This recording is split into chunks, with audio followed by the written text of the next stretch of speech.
কর্মচারী কর্মকর্তা ষড়যন্ত্রে লিপ্ত, এই পোস্টিং সেই পোস্টিং বিভিন্নভাবে তারা নির্বাচনকে অন্যভাবে প্রভাবিত করার চেষ্টা করছে। আমার ভাইরা যারা এখানে আছেন, আমার বিএনপি নেতাকর্মী ভাইরা অনেকেই পোলিং এজেন্ট হবেন, অনেকেই কাজ করবেন, তাদের উদ্দেশ্যে বলতে চাই, আপনারা দয়া করে সাবধান থাকবেন। কোনো ষড়যন্ত্রকে আপনারা প্রশ্রয় দেবেন না। যেখানে ষড়যন্ত্র হবে সেখানে প্রতিরোধ হবে, যেখানে ষড়যন্ত্র হবে সেখানে প্রতিহত করা হবে।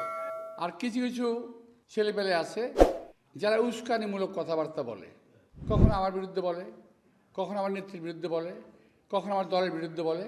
এই উস্কানিতে আপনারা উস্কানির ফাঁদে আপনারা পা দেবেন না। আমি কিছুক্ষণ আগে এখানে বসে বসে সোশ্যাল মিডিয়ায় ঘাটছিলাম, তো দেখলাম একটা ছেলে কথাবার্তা বলতেছে, বিভিন্ন রকম কথাবার্তা বলতেছে, এবং আমাকে মনে হচ্ছে কি জানেন, বাংলাদেশে আর কোনো নির্বাচন নাই, একটাই নির্বাচন, ঢাকা ৮, মির্জা আব্বাস, বুঝছেন? একটাই নির্বাচন বাংলাদেশে এখন।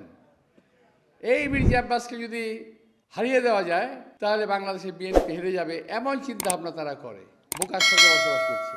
মির্জা আব্বাসের কী হবে এটা আল্লাহ তাআলা লিখে রেখেছেন, এটা আমি বলতে পারবো না। তবে সারা দেশে বিএনপিকে কেউ পরাজিত করতে পারবে না ইনশাআল্লাহ। যে জোয়ার আছে এই জোয়ারটা থাকলেই হবে।